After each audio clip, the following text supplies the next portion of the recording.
While she's doing that, if we could mute our phones, that would be great. I agree. Mike, can you mute your phone, please? I don't have my phone on. What? My phone's not on. I can put, wait a minute, hold it. No, Put no, it on. no. You want to put my phone on? Not only that, I can call people if you'd like. While we're waiting.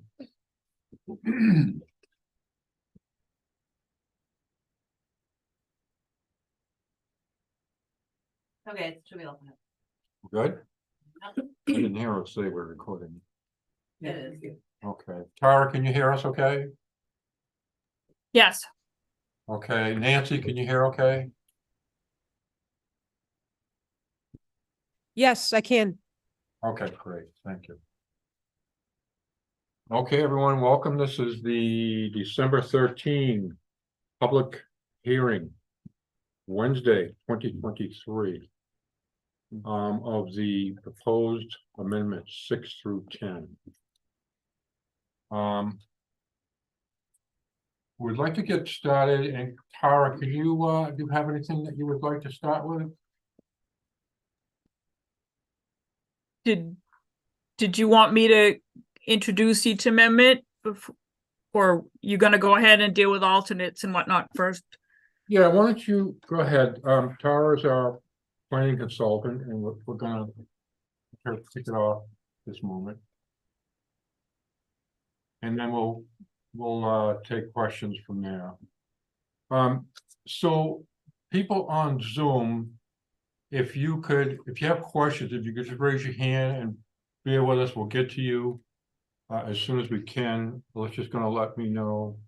And people in the audience, if you could bear with me, if you have questions, just raise your hand and we'll get to you, okay? So remember, did you- this is public. Did you, The board, excuse me, Tara, this is the board. I just want you to know that this is for the public. If everyone gets my drift. Okay. Go ahead. John, do you want to do roll call first? Yes, probably should, yes. So roll call, Rich, we'll start with you. Okay, Rich Ritas, select board ex officio. Margaret Turner, alternate. Mike Copel, member. Rob Wilson, alternate. Rick Smith, alternate. Bill Spence, member. John Racine, member. Morgan Dean, member. Catherine Brennan, member. Nancy Knight, member. We got it. Okay, we're good. We got a Full house. quorum, full house. Okay, so amendments 1 through 5, we had a public hearing last month. Those dealt with floodplains, electric vehicle charging, special events, solar and wind. Amendments 6 through 10 all deal with making tweaks to the zoning ordinance to try to increase housing opportunity. I worked with North Country Council on these using a housing opportunity program grant. Basically, the goal of the grant program and our work with the planning board over the past 6 months has been what can we do to help those who keep the community wheels turning with businesses and services find a home in town. So the amendments that we'll talk about tonight are in the categories of setbacks, parking, and cluster development. And so I have the text here I can put up, but hopefully you all have it in hand as well. And so I prepared kind of summary slides for that. Just Amendment 6 would, in simple terms, make the side and rear setbacks for the LDR, HDR, and BC be all the same. This is what the setbacks in those 3 districts look like right now. The side and rear setbacks, you'll see I highlighted where it's different. They're all have a principal building 20 feet from the side and rear lot line. They all have a smaller accessory building up to 150 square feet, can be 10 feet from the side or rear line. But then in the HDR and BC, you have this except if it's next to the LDR, the lower density residential, and then it needs to be 35 feet. So the proposal is to make these just all be the same of 20 and 10 feet. So we would, Amendment 6 crosses that out, basically takes that out of the text and leaves the setbacks looking like this. And does not propose to change the C1 setback, where if you're in the C1, it's normally a 10-foot setback. But if you're in the C1 abutting the LDR, it's 20 feet. And the reason for that, if we go back here, is that makes it like the LDR itself. So the proposal would make these setbacks be the same throughout, based on that setback for the residential districts. So Don, I'll hand it to you for questions and comments. I'll put this up while you talk about it, and this is a map where I've put this red dashed line in all the places that this amendment affects the setbacks. Okay. So why don't we, would you, Morgan, let's take a look at amendment number 6. Okay. Proposed amendment number 6 would make side and rear setbacks the same for all property in village commercial, VC, higher density residential, HDR, and lower density residential, LDR districts.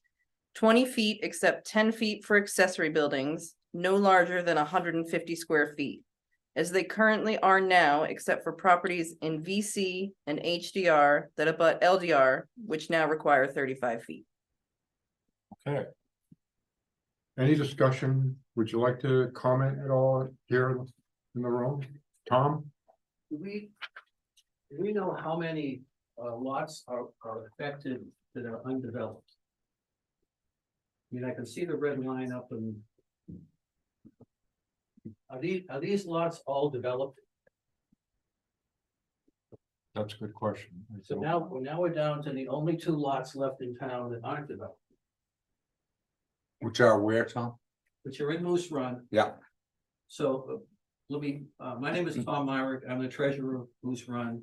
Barry's here, he's the president. We're here to speak for the 2 owners who purchased the lot behind them. They're LDLs on either Flat Mountain Road or Lost Pass. And they both bought the lots behind them, which are now they're both VCs. So you have 2 cases of an LDL bought a lot on VC behind them. By the way, these are all residents. So if we vote out the setback, they're on an undeveloped lot. You're taking away a benefit that's been around since before I came here 30 years ago. Why would we do that? These are the only 2 undeveloped lots in town that are impacted by this change in zone. So if I came along to you, John, and said, I know you bought that lot behind you and you're gonna sell it and somebody's gonna build on it. And you want the 35-foot setback. Now, in the case of the Sheehan's, which are off Flat Mountain, their house is pushed back on the lot. And if you look at the position of where the house is, they're 20 feet from the back lot. So they would be 20 feet and then 20 feet. I don't understand why we would do that to resident voting homeowners, not developers, not. I think it's a shame, and Barry and I have agreed to come and speak on their behalf, and ask you not to take away their extra 15 feet. Are those the only 2 lots, Tom? I'm aware of, well, Fernandes, a corner of Fernandes would be on the Jenny's lot, Lucas lot, but it's basically Jenny and the Sheehan's, Lucas and the Sheehan's. And right now they have 35 feet. Right now, they're from their LDL line to the building line for a BC would be 35 feet. Excuse me, and sorry to talk out of turn. I have had my hand up. I want to thank the gentleman who's up. I didn't catch his Hold on, name, and I'd like to 1 minute. thank him Sorry, and Barry. I'd Hello, like to thank, hello, hello, hold hello. on a minute. Thomas is still speaking. Can you bear with us for 1 moment? I'll be done in a And minute. we'll be right with you. Please bear with us, okay, Paul? Is it Yes. Paul? Yes, it is. Okay, thank you. So essentially, I'm here on behalf of my constituents, since Barry and I have been running Moose Run for a long time. Yeah, We just don't think this is fair. Taking away something they have on the only 2 undeveloped lots. This is the only place that would matter going forward. John, Paul has his hand up and so does Daryl. right, okay. Paul, go I- ahead. Yeah, I will yield to Daryl only because his hand was up before mine, but it was germane to what the gentleman was saying because you missed one of the lots, I think, and it's my lot. But I'll yield to Daryl since his hand went up first. Okay. Paul, your lot is already safe because I checked the setback on the condo building next to yours is 35 feet. Yeah, it is. I'm not sure about that big concrete monstrosity of a veranda they put, whether that's 35 feet. I don't think it is. Number one. Number two, what I don't see in the provision is that the person couldn't come and build additional to bring it within the additional footage that's now being allowed. And that was going to be my question.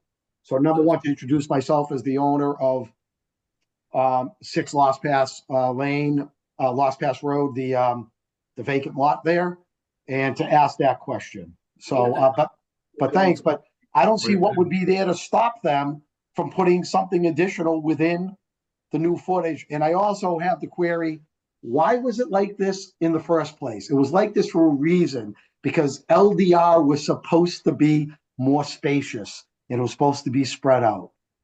So to say we're bringing it in line with the other ordinances, there's no town I know of that the ordinance is the same for all types of designated properties.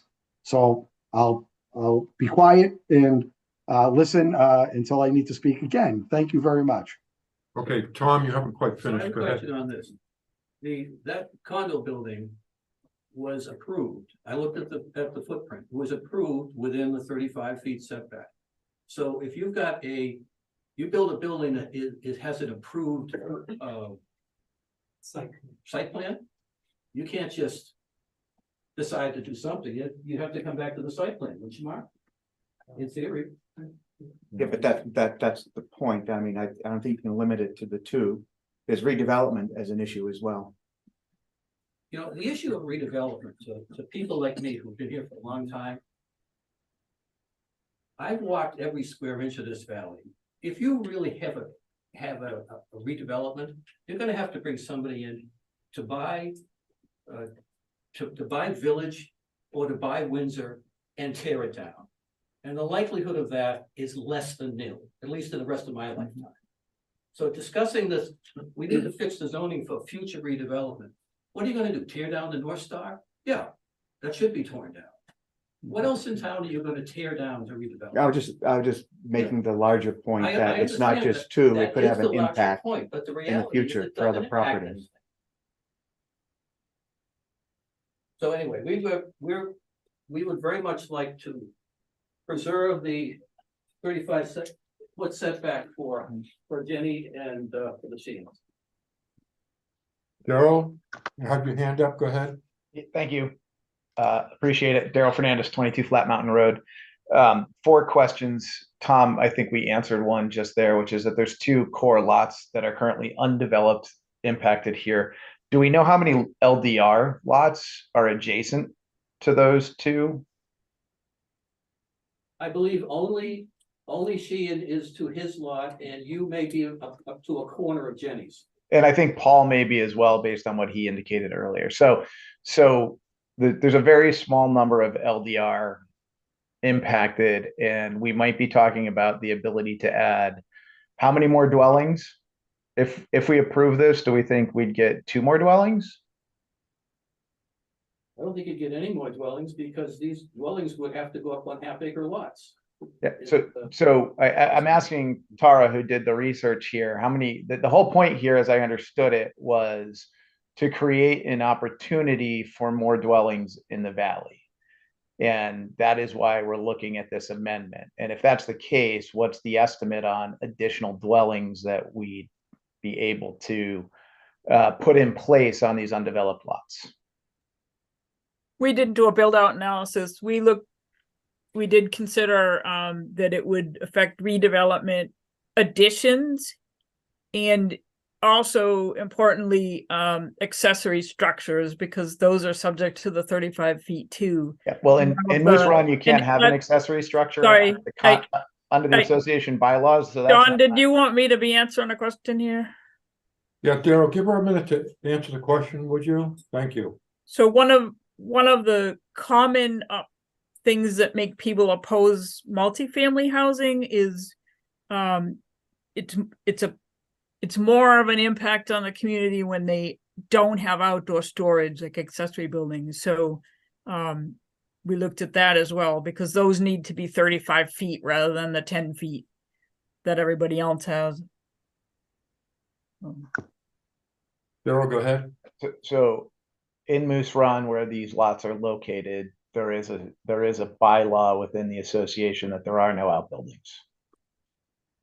So If you see the red lines, just clarification, it's not just Moose Run. well, that's why I asked what the undeveloped opportunity is. So the yellow is high density residential and the purple's village commercial. So those properties that abut the orange could have additional accessory buildings or additions or accessory dwelling units. So we don't know, we haven't counted all the orange then that is abutting all of the opportunity undeveloped lots. The orange isn't what's changing, but Oh, it is, because my property value will go down if you build a property closer to my property. So it is changing. You're affecting what can be built next door to me. And by doing that, you're changing the value of my property. John, I'm happy to answer technical questions, but not, I'm not, that wasn't to you, Tara, that was to the board, actually. So yeah, Yeah. I wasn't looking for your answer on that. Sorry. But Okay. the changes here do affect more than just the properties in question, more than just the CDL and the HDL. They affect the abutting LDL. And my question about how many abutting LDL properties exist is important, because then I want to understand if we've calculated the impact to the tax revenue as you decrease the value of all those LDL properties. Paul, you have your hand up? Go ahead. So don't I don't get an answer? I'd rather have his his question answered before we move on. Is that possible? Daryl, I'll hop in because you're right on target. It's whether it's a developed or an undeveloped lot is irrelevant. You're making this to any home, any LDR that abuts any of the other two designations. Someone in those designations is going to be able to use this to put an addition on that's going to be closer than what the person bought into under the law at the time. It's every property. It isn't just two. And that was the point I was trying to make before as well. And you've eloquently stated it, Darryl. So do we know what the economic impact is to the change? No, we don't. So I think this is a way premature amendment. I don't think we understand the impact to LDL. We can't answer the question how many LDL properties are impacted. Therefore, we can't answer the question what the economic impact of this change is. Therefore, I don't think it's fair I don't think we're ready to vote on it because we don't understand the consequence of the amendment.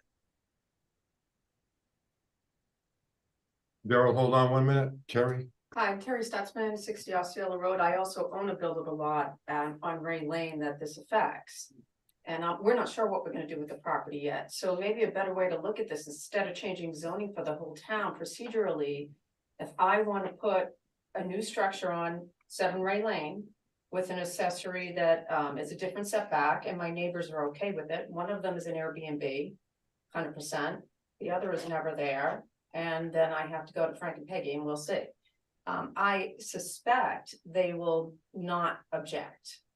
So rather than change zoning for the whole town to get what? I mean, we haven't really it doesn't look like we've calculated in this analysis what the positive impact is for heads and beds in town. And we will hurt Moose Run. So, and possibly myself, if I ever need to unload that lot and somebody could build a monstrosity next to me, that's why I bought it. That will affect the value of my home as well. So it just seems premature to put this towards a vote until we have all those numbers. And additionally, I just have a procedural comment. If this whole document with the detail versus the summary was available to the constituents before this meeting was announced, I think people could come to you with much more educated questions. Because, you know, I had a lot of concerns with just the summary, the way that it was written, it was not clear, but I see the devil is in the details and I do appreciate it. And it just would recommend for an informed town that this is shared ahead of time. Because it's just PDFs, we're all getting it by email. It doesn't really impact us to send out more detail. So that's all for me. Paul, do you still have your hand up? Did you have more? I do. I had put it down after I spoke and I re-raised it. Thank you for acknowledging. Okay. I'm also interested to know why this came about, other than to make it uniform. I've never heard of that in any city or town. I used to audit cities and towns. I've never heard of that. And who proposed it? And why did they propose it? What's behind it?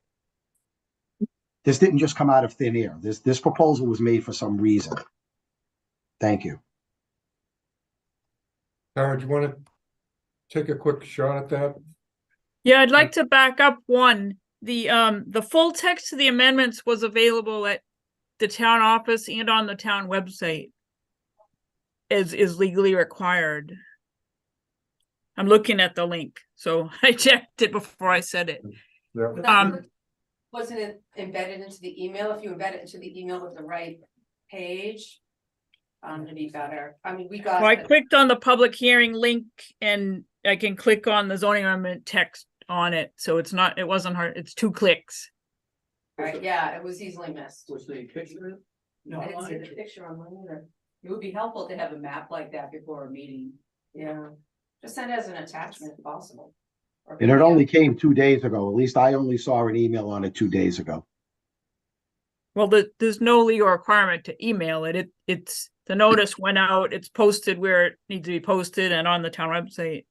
Yeah, it's okay. I mean, we understand you're meeting the requirements. It would just be recommended so people have, hey, it's a couple weeks before Christmas and people have jobs and other things to do. I don't have time to necessarily comb through that email and the website to find it. You met legal requirements, but just to avoid the look of impropriety or the look or the perception that something's being hidden, I would give more notice for this meeting and I would include all the detail in the communication. So I think there was one question in there, John, that you wanted me to answer, and that was about uniformity. And I think that's being misunderstood. Of course, different zoning districts have different setbacks. That's very typical. What's not typical, and honestly, in my almost 40-year career, it's the first time I've seen the setback differ by what zoning district you're next to, as opposed to the zoning district you're in. And that's what we meant by uniformity. Because the burden is typically, if we look at the setback as a burden, if you want the lower density residential district to be more spacious, you have the setbacks affect the low density residential district. You don't put that as a burden on properties in other zoning districts around it typically. That's what we meant by uniformity.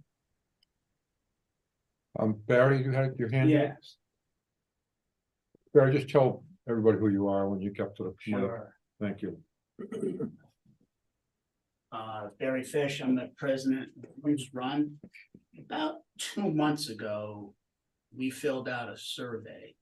And I answered the survey. And I haven't heard or seen any of the results of the survey. So I'm assuming that all of this was predicated by the results of that survey. I didn't see any results. I didn't see how many people voted yes or no. And so where are we with that in an effort to be transparent? Yeah, that had a lot to do with it. Do you? If you want to, you look at like. No, I just remember the results did come out. We had it at the meeting. Yeah. We You had know, they public were all hearings on it, planning Barry. meetings. We discussed discussed it, it, and yeah, See that? yeah. And as a result of that, is what we're talking about today? A lot of it, yes. Yes. We had several planning board meetings to discuss what zoning amendments we would bring forward, and part of that discussion included the results of the All survey. the which- setbacks specifically that we're talking about tonight, Yes, and people wanted it to change? well, we just got the survey. I mean, that was part of the calculation for all of these amendments. Was that result of the survey specific to what we're talking about? I tonight? don't recall if that particular question was one of the questions. Do you recall, Tara? I don't think it was. Just a handful of the 10 possible zoning amendments went on the survey.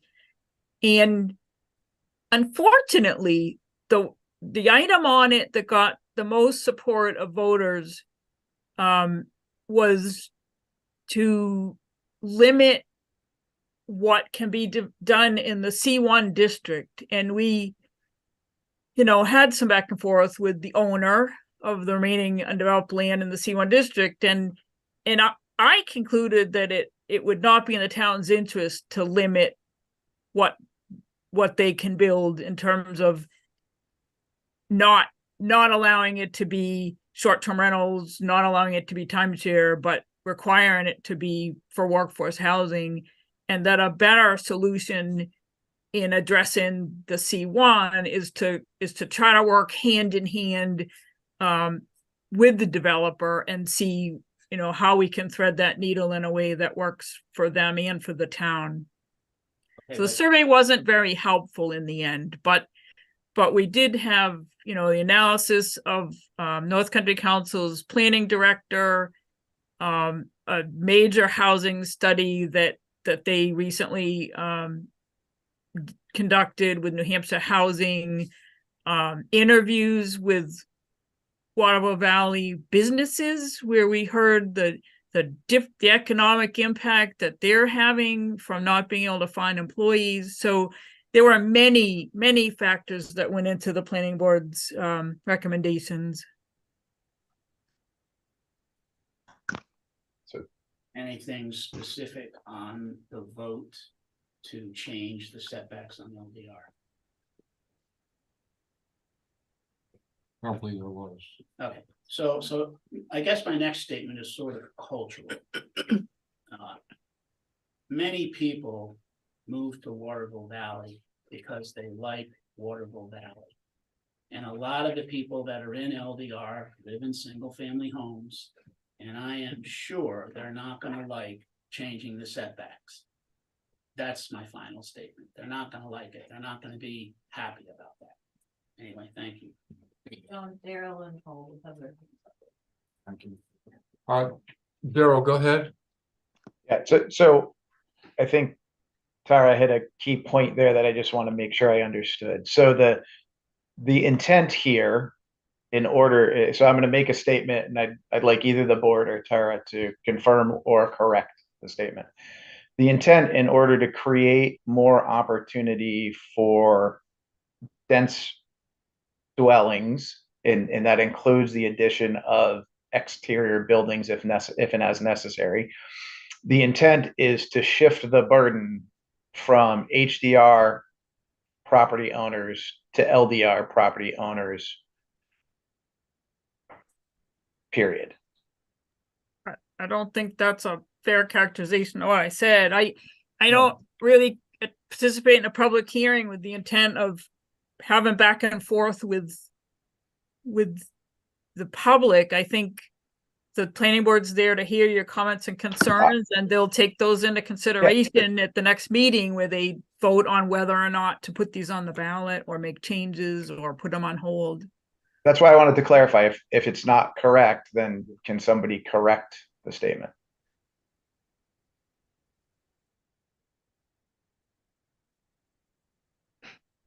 So Tara's put herself on mute. She's not in a position to correct it. That's fine, Tara.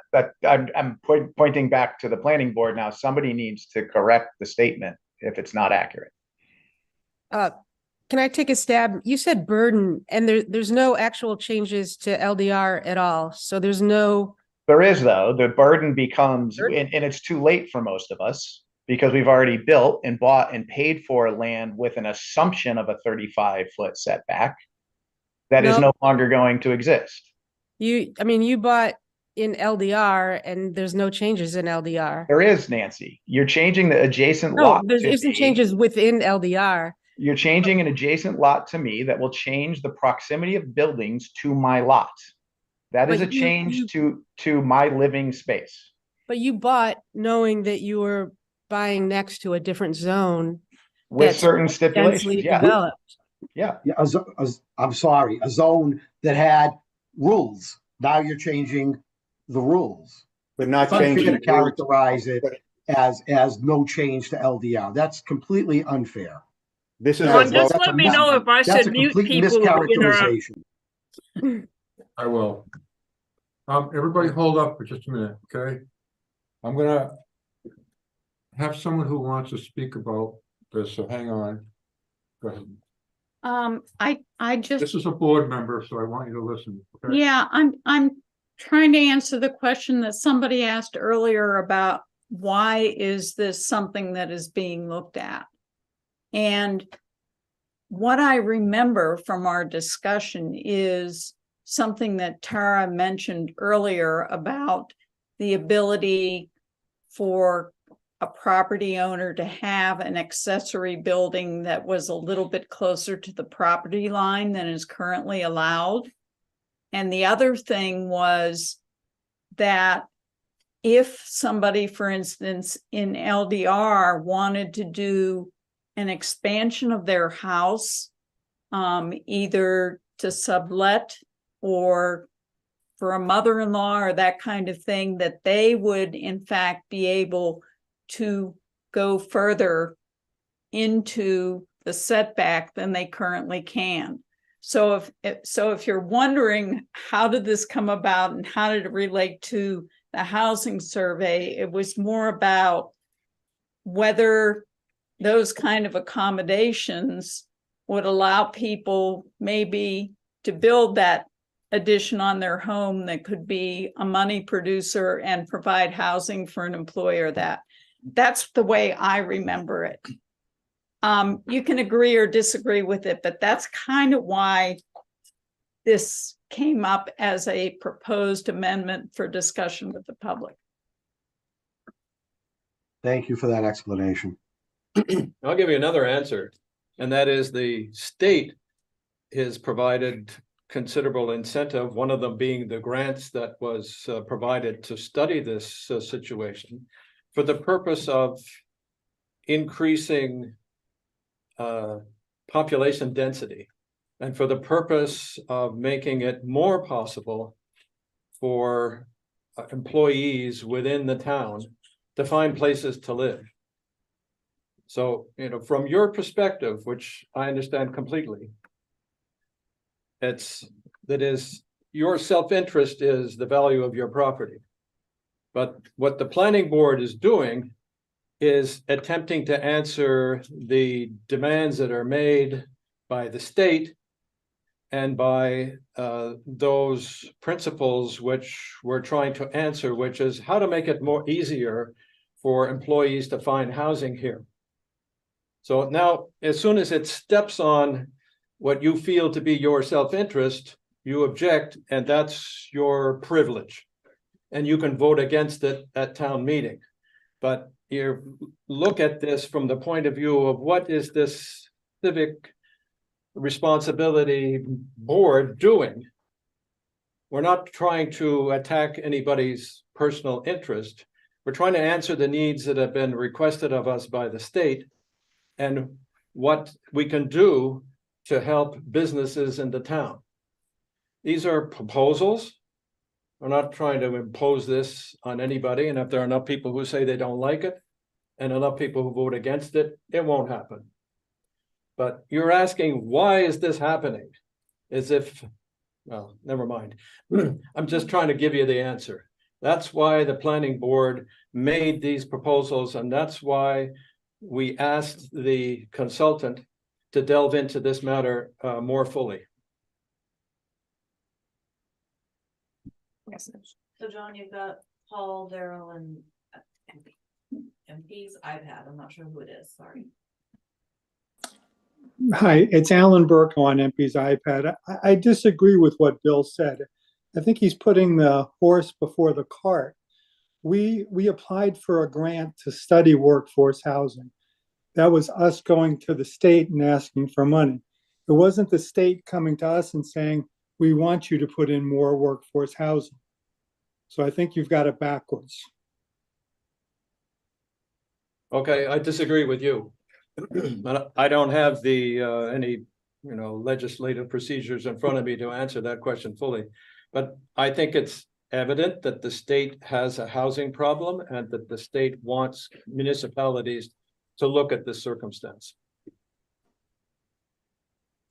If the state wanted us to look at it, they'd give us money to do it. All they gave us money to do was to study it. And that was because they put that out. But I have a hard time anyhow seeing how any people in the workforce is going to be able to afford anything here in the first place. But that's a different conversation. No, I think that's the point. I think that what Margaret said is opposed to what you're saying, is that you can add an affordable unit for someone attached to your home. So someone who's working at Jugtown or for the town can rent it. And that's why we're trying to, or proposing to move the setback. This is, John, Yes, this is a Mike. discussion amongst ourselves right now. Yeah. That's not what this is intended. Right, it's yeah. supposed to be a public meeting. So, So we're gonna let the public talk. That's- So I'm gonna go back to Daryl. Daryl, get your hand up. Go ahead. Thank you, John. So I'll close with, as we bring this forward, if we bring this forward to a town meeting as a potential amendment, I think it's really important that we understand the LDR lots that are impacted, because they are impacted. It's disingenuous to say LDR owners are not impacted by changing the adjacent rules and allowing different things to happen from when they first bought. So I think I'll ask this question at a public hearing in town meeting. And I think it's going to be important that we understand the potential revenue impact, because if this passes, I will be at the assessor's office and I will be discussing the value change in my property relative to this change, which candidly, Tara is the one who said it, puts the burden on me on making sure I'm far enough away from buildings in HDL, not where it was when I bought my land, which is on the burden was on the HDL owner. So I think it's going to be really important that you have all those answers and it's clearly articulatable what the impacts may be in front of the entire town if and when this comes forward. I can't help but asking, Daryl, how do you know your property value will? John, if somebody has the opportunity to put something 25 feet closer to my house, that's a shed. A shed. Well, that's what we're talking about here. Allowed. Okay.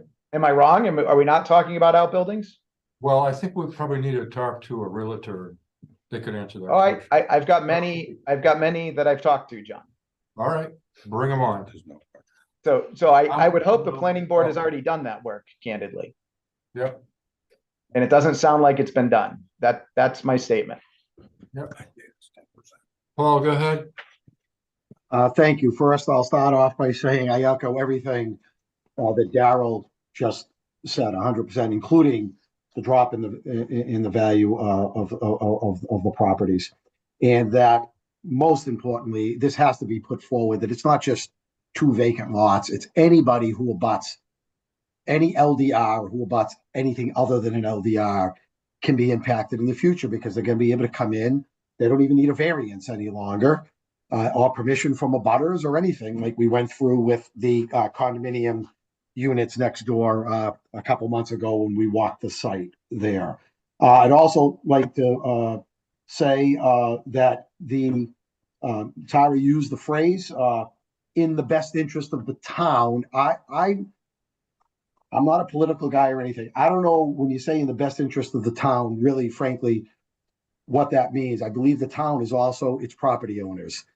So you can't eliminate the property owners that are going to be affected by this when you say in the best interest of the town.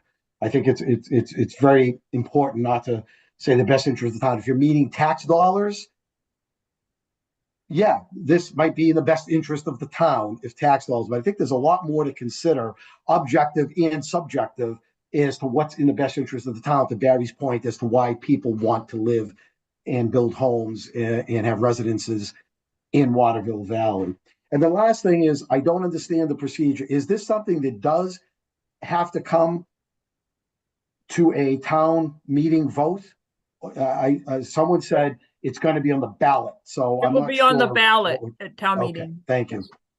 Thank you. So I hope those things that Daryl has said and Barry has said and the other gentleman from the Homeowners Association, the Moose Run Association, as well as the fact is there's a lot to consider when you say in the best interest of the town. I plead with the board, the planning board, to recognize that. Thank you. John? Okay, so I think it's very important. It is only going before the town if the planning board moves it forward tomorrow. That is not a definitive. It is something we will decide tomorrow. right, and even if they do, they will still vote. They will still vote, but we could decide, the planning board could decide tomorrow Right, that we are not moving it forward at this time. right. Right. So I have a suggestion now. It looks like we're still on number 6, amendment 6. So I'm gonna move on because we've been 45 minutes on this one. And I think we're gonna go to number 7. Morgan, would you mind reading it? Proposed amendment number 7 would verify the front So setback. sorry, could I No. introduce it here? Oh, absolutely. I'm not sure what's going on in the room because I can't see, but I have the presentation on the screen to introduce each amendment. I think you're reading the description from the hearing notice, which I'm trying to cover too, but John, can I clarify a couple of things that I heard? Yes, go ahead. So somebody said the grant was just to study, and actually the grant was to analyze the zoning and help the planning board write amendments. It wasn't just to study it. Zoning changes often have winners and losers, and it's not really typical to do an economic impact study to compare the winners to the losers and see where it lies, because there are other values that the planning board needs to consider. Just so everybody's clear, courts don't care about the impact on somebody's property value, that they won't look at that if somebody challenges a zoning change. So Amendment 7 is the other one dealing with setbacks. And we've spent a lot of time, we being me and North Country Council, me and the planning board, when we updated the master plan,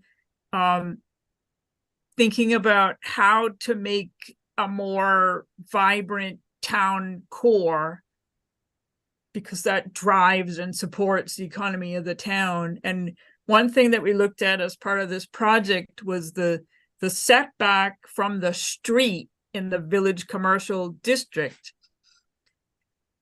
And it's 35 feet, which is what it is in the residential districts, even though village commercial is trying to be kind of a transition zone. So Amendment 7 varies the front setback of the village commercial district according to what's across the street. So it's kind of adding in the concept that would be taken away in Amendment 6. I have all the front setbacks here, but we're really only concerned with the 5 at the top of this chart, because those are where commercial and mixed use development can take place. So if you look, we have front setback in the commercial district is 10 feet, village commercial 35, special civic 25, and then 35 in the residential districts. This amendment would vary the front setback for the VC depending on what it's across the street from, to make it more of a transitional type zoning district that it was intended to be and was described as. So it would still be 35 feet across from the residential districts, but it would be 20 feet across from C1 or across from itself, and 25 feet across from the special civic, which if you look at the map, there's only down the bottom, this one little piece, that's the only place it's across the street from special civic. But we have village commercial across from itself here, and across from C1 along here. So again, it's to make the most use of the C1 and village commercial districts. That's been a focus of the planning board for years, to try to get as much activity in those districts as possible and keep the rest of the town residential. John? So, question for you, Tara, on the public hearing notice. Can we read those to the public, because that's what they're seeing? Yeah, I mean, that's fine. I've tried to cover more than what's in there, but. Well, I was gonna have us read them and then have you take over from there, if you don't mind. Okay. All right. So Morgan, I'm gonna have you read number 7, because that's what everyone is seeing. Okay. Would vary the front setback in the village commercial VC district according to which zoning district is across the street. The front setback would remain 35 feet across from HDR and LDR, but would be reduced to 25 feet across the street from special civic and 20 feet across the street from commercial 1 and village commercial. That's a little bit more than what we're seeing there, but any thoughts on this one? Terry, any thoughts? No. Daryl, you have anything on that? I just, only because I'm confused, John, on the plot across from the school. I think it is the red line at 5 o'clock on the picture. 5 o'clock. Yeah. Mhm. Yeah. Okay. Yep. So is the school village commercial and then the purple across the street, or is the purple the village? I'm just confused as to which is which. I'm assuming the school is the village commercial there. No. Okay, that's why I'm confused. So Special civic, school special civic. special civic, got it. Okay. It was just so I understood. Sorry, apologies. Right. The purple is a phone, I think a phone company lot and a little vacant lot. Yeah, it's a little Verizon. But I think there's a little vacant lot there too. There in that little corner lot. But very small. Very small. We should. Any other questions on 7? I'm gonna just kind of move on with the proposed amendments. I think that it's fair to say that the first one, number 6, is the one that contains the controversy. That's correct. I don't think the rest of them are. Well, we'll see. Tara, could you go to number 8? Amendment 8, and then I'm gonna have the board read that. Will that be all right? Yep, here we go. So 8 is like one small way that you might be able to encourage people to put more accessory dwelling units on would be to reduce the parking requirement from 2 spaces to 1. An accessory dwelling unit is what we used to call an in-law apartment, and it's this is what the top of the table is what it looks like today, and with Amendment 8, how it would read. Let's start for Amendment 8.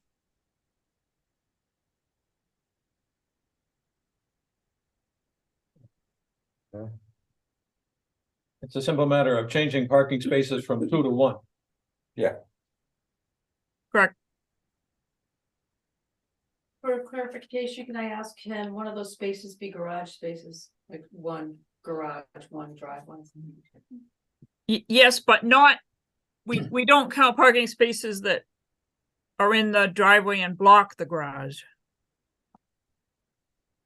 Really? In the back. If it's in the garage, it counts, but not, we can't, it's double counting if you, blocked it.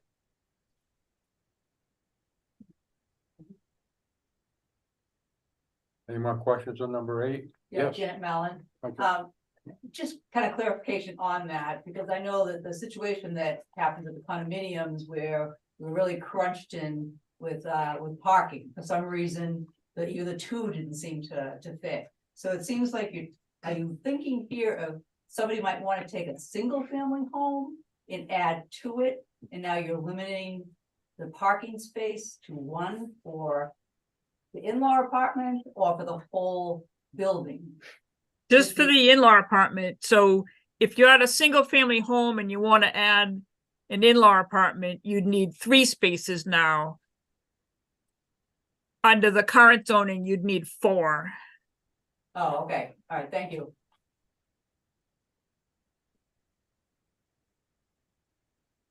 Any more questions on number 8? Tara, could you go to number 9? John, Darrell. Oh, Daryl, I'm sorry, I didn't see you. Go I ahead. was trying to follow the process, John. I'm trying. Okay. So just a single family structure would now also only require 1, Tara, is that correct? Am I understanding that correct? Or anybody, the planning board can answer that.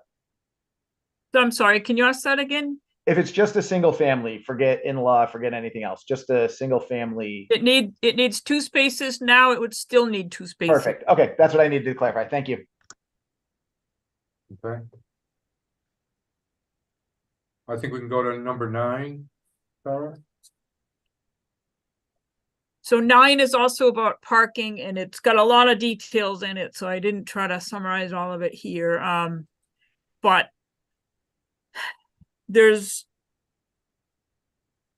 all over, not picking on one really, but all over, we've overbuilt parking by having rigid requirements and a table that says this many spaces for that kind of use and so forth.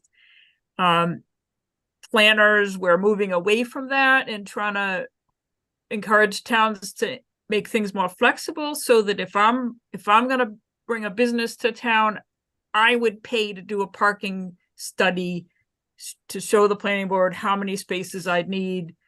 The planning board looks at that. If they want to pay a parking engineer and charge the applicant to take a look at that, they can. But then after that, there'd be some flexibility in the process. So basically, Amendment 9 would give the planning board the ability to vary the number of parking spaces based on the parking plan. And again, they can obtain expertise to evaluate that plan. And they would also, in the zoning, it says parking has to be within 300 feet of a residential development or 1,000 feet of commercial development. Amendment 9 would also enable the planning board to vary that if an applicant makes a reasonable case. For example, if the ski area ever develops the gondola that's been on, on paper for many years, people will be parking up at the ski area, taking the gondola down to a restaurant. So they might be able to make the argument that that restaurant doesn't need as many parking spaces within 1,000 feet, because that's going to take up land from your village core and waste it on parking that's not needed. That's the gist of 9. Okay. Any more discussion on that? Anyone? No. Okay, Tara, let's go to number 10. Mark Wagner doesn't. Oh, Mark, I'm sorry, go ahead. Mark, do you have some thoughts on that? Yeah, once I get off of mute. Sorry. Okay. If this proposal didn't go through, how would they need to go through for a variance? Like, would they have to go before the planning board or the zoning board to get a variance so they could change the amount of parking spots? Yeah, it's not really, it doesn't really fit the statutory purpose of a variance, so I don't know that they could get a variance. It's pretty inflexible, the parking requirements right now. Right, well, I just know when there's any event currently at Town Square, that all those parking lots are full, even the ones across the street and stuff, so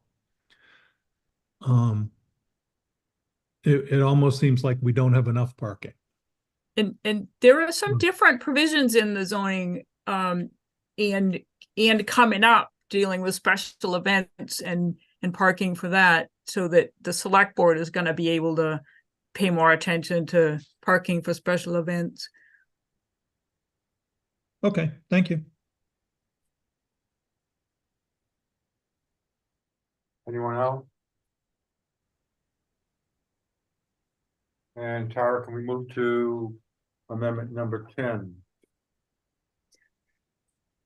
So people are more familiar with the term cluster development than plan unit development, but in Water Valley's zoning ordinance, we have called it plan unit developments, because it can be, we usually use that term when it can be dwellings and or other things. So you can put businesses in a plan unit development, but for amendment 10, we're focusing on dwellings.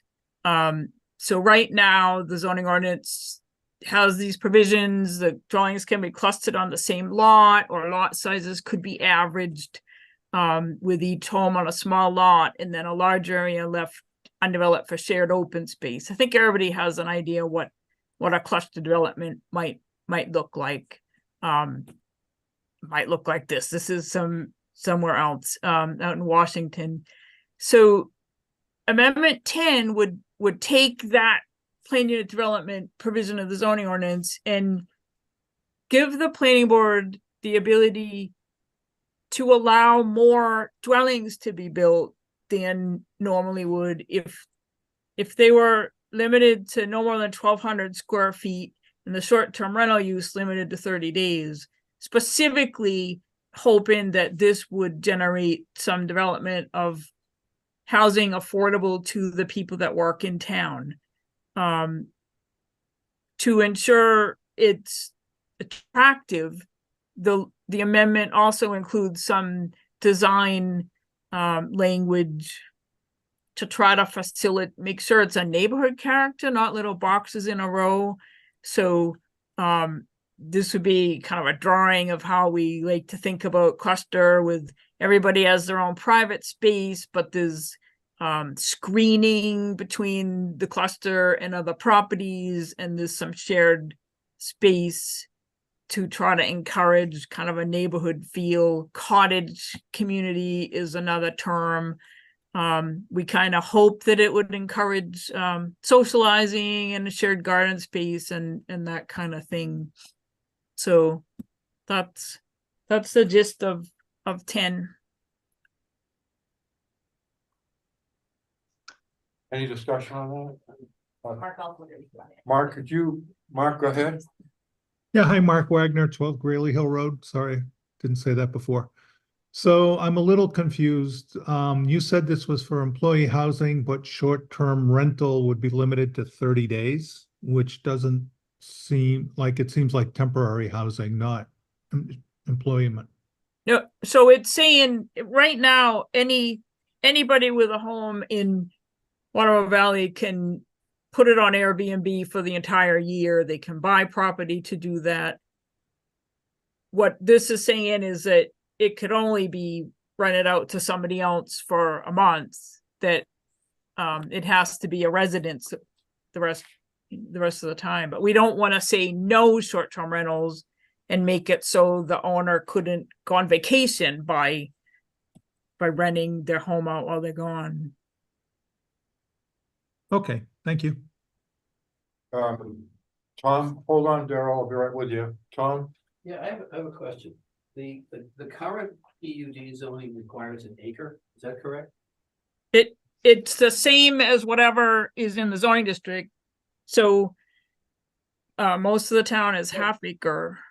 We have one PUD now, and I recall that the discussion was it required an acre.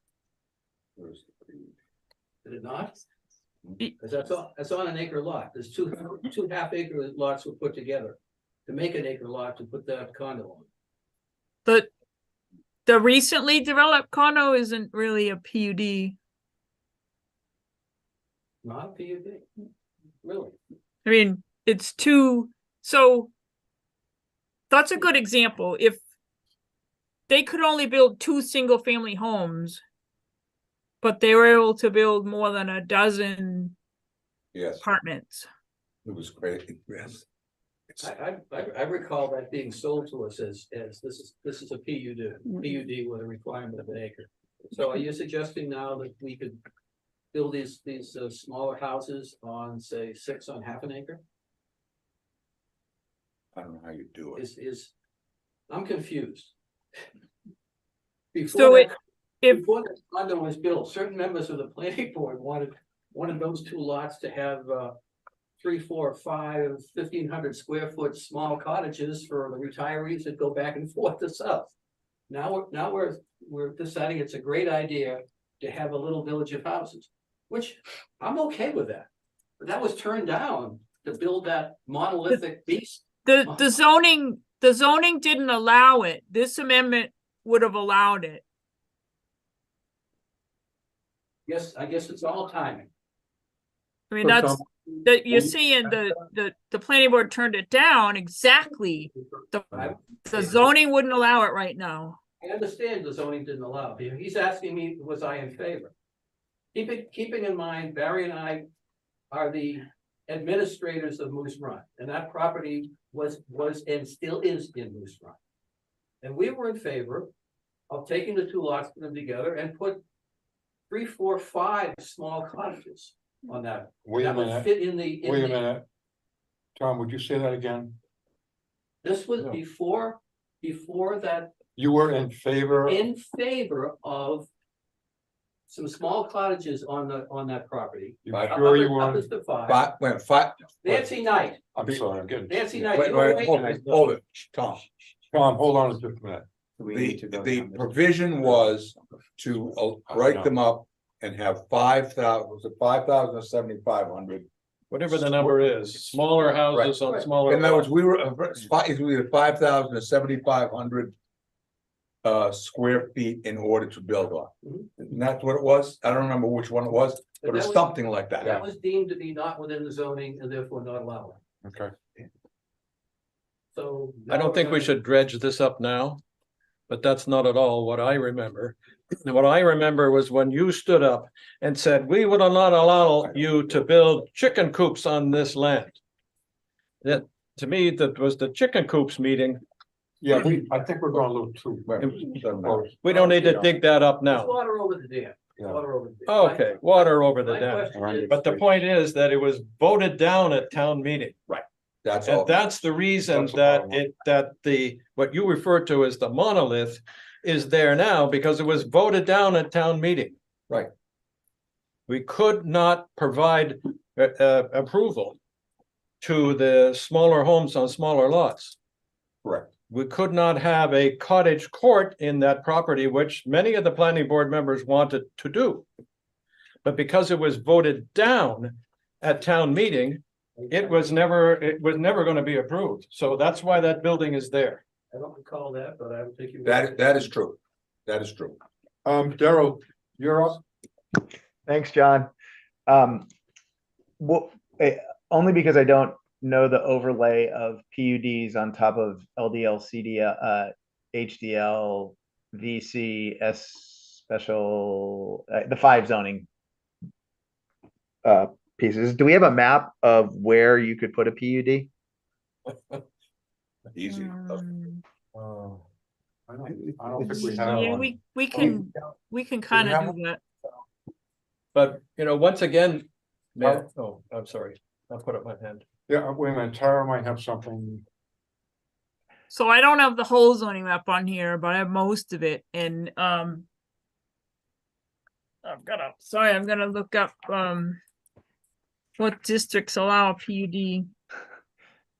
I guess that's really the question, Tara, and I'm just not steeped enough in it to know. I got it. LDR, HDR, VC, and C1.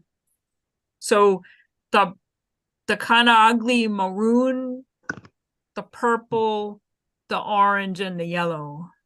So pretty much everything. The green, no. All of everywhere that you can build housing. Yeah. So you could do it anywhere in town. You could land one of these PUDs as long as you've got the 2 acres, is it, or whatever the. There's pretty extensive regulations in the zoning ordinance already, and this is going to add to that. It's a high bar right now. And this would make it higher. I'm sorry. I would assume it would lower it. Correct. That's It would make it. It would say you can have this density bonus if you design it appropriately to fit in with Water Valley and to create have open that space. neighborhood design feel. Because what the former dialogue was about did not have necessarily that neighborhood feel and that open space abutting it that your picture depicted when you put the drawing, the hexagon, half hexagon drawing up. Right. So, okay, that's what I needed to understand. Thank you.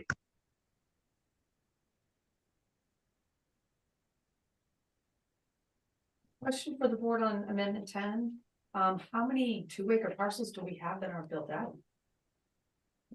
One. None. No. One? I'd say 0. Well, the land down 13 acres. Well, but again, you have to Well, think of it in that's terms of recreational redevelopment. zone. Yeah, That's exactly. recreational, and it's Just- also. Good point. Just as an example, Like if I combine my lots or something. that would be- well, or here's an example for you, and it's not current.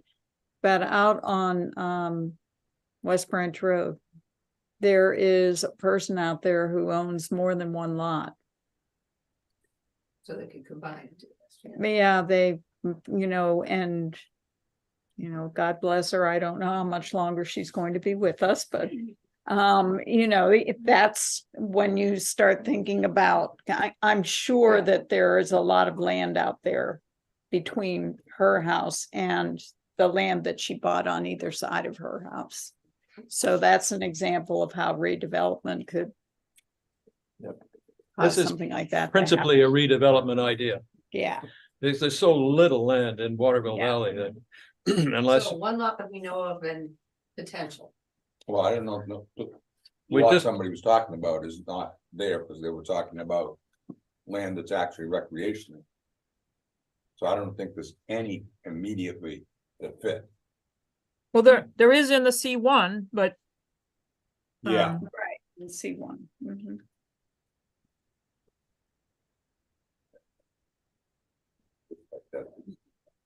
we just wouldn't want the situation that occurred the last time that we could have approved a cottage court to occur again.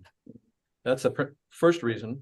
And the second reason is, who knows, in the future, there may be some redevelopment land become available. We just don't know.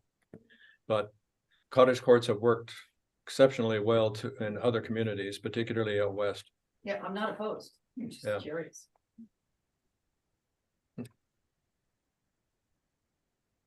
Any further discussion on amendment 10? Daryl, sorry, go ahead. That was just saying I'm good, putting my thumbs up, Oh, sorry. all right, got it. That's Thumbs up. Yeah. Okay.